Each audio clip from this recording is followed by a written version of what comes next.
I came into CMLL Viernes Espectacular on January the 9th, 2026, expecting the main event to be the only real selling point of this show. But the rest of the card, though, still had to do its part to at least make the full show feel worth it overall. So in this review, I'm going to break down where the show dragged, where it picked up, and if the main event not only met expectations, but also helped my overall verdict. Pequeno Sky Team vs. Los Metales Explosivos dragged a tad here, but it still worked enough to set a baseline for the opener. So I kept waiting for the pacing to tighten a little bit, and the match kept looping to the same timing without a real change in gear. Now the trios format gave the match chances to refresh that action, yet the match never turned those chances into a stretch that felt urgent in my opinion. The dragging feeling mattered here because the minutes felt longer than what they needed to, and that kept the opener from building any real momentum here. I could follow everything, and the match never went off track per se, but the match also never snapped into a higher level.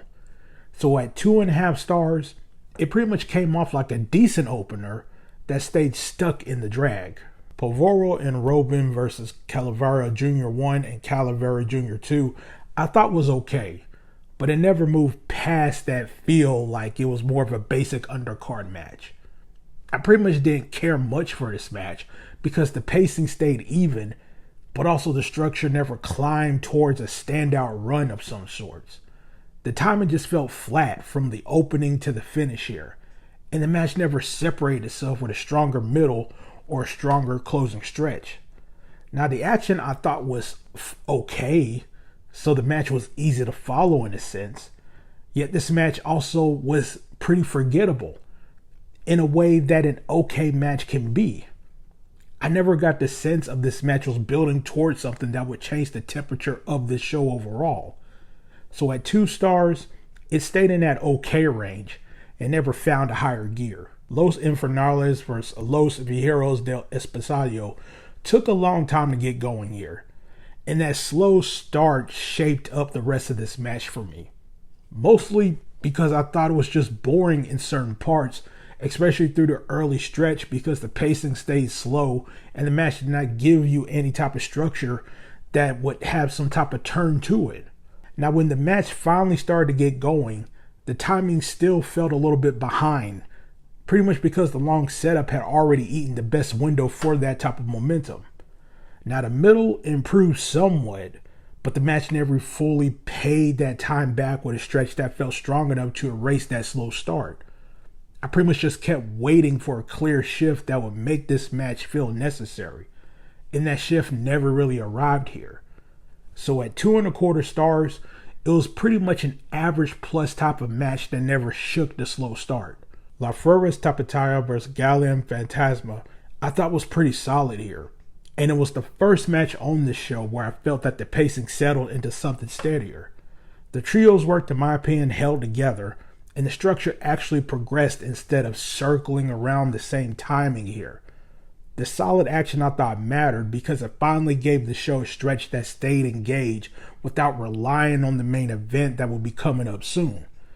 Now the timing issue I thought mattered here because the match ended right when the solid stretch felt ready to add more level and for it to really land here. I pretty much left thinking that the match had a better base here than the earlier matches, but it also felt like it stopped short of a payoff it was setting up here for. So at 2.75 stars, it played as a solid trios match that pretty much ran out of time. Titan vs. Mascara Dorada in a lightning match was fun as expected here, and the pace here made the match feel sharp right away here. I thought the action stayed fun pretty much from the opening minutes and through the closing run here, and that alone made it stand out on this show here. Now, this being a lightning match, the time limit mattered here because the match could not stretch into a deeper middle here before it had to turn around towards that finish. So I pretty much kept wishing that this match would have went past the 10 minutes because of the fun work here. Pretty much felt like it was building towards something bigger than the sprint that they did here. I thought the structure worked for a lightning match, but again, the timing kept the match from feeling fully realized when it was starting to click, really click at that.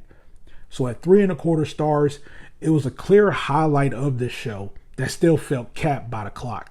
Mistico versus Barbaro Cavernario for the CMLL World Light Heavyweight title delivered a great match on the show that was built around it from the start here. And it was the only real selling point for me going into this show.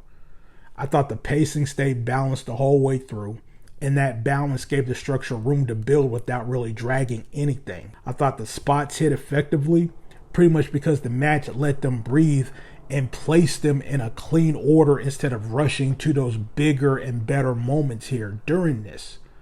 Now the timing also felt controlled here, so the match could escalate without skipping the parts that make the payoff matter here. I never felt that the match was wasting minutes here, and I never felt that the match was sprinting past its best ideas. So this is the one match on this show that felt complete on its own terms. So at 4.25 stars, it delivered a full title match with full expectations, with balanced pacing and effective spots. CMLL Viernes Espectacular on January 9, 2026 was a show where the undercard pacing stayed slow or forgettable here, and that kept the show from building real momentum before the main event happened. The opener dragged the tag, and the earlier tag match stayed okay without giving structure or a reason to climb, and I thought the Los Infernales tag match took a long time to get going, and the board stretch made the middle of this show feel longer than what it needed to. The trios match was solid, but the timing issue kept the match from landing with a stronger payoff. And the Lightning match I thought was fun as expected, yet the timing cap made that highlight feel shorter than what it should have been. And then you get to the main event that delivered with balanced pacing and spots hitting effectively. But the rest of the show did not match that level enough to really change my full-time experience watching this show. So at a 6.5 out of 10, this was pretty much a not recommended show.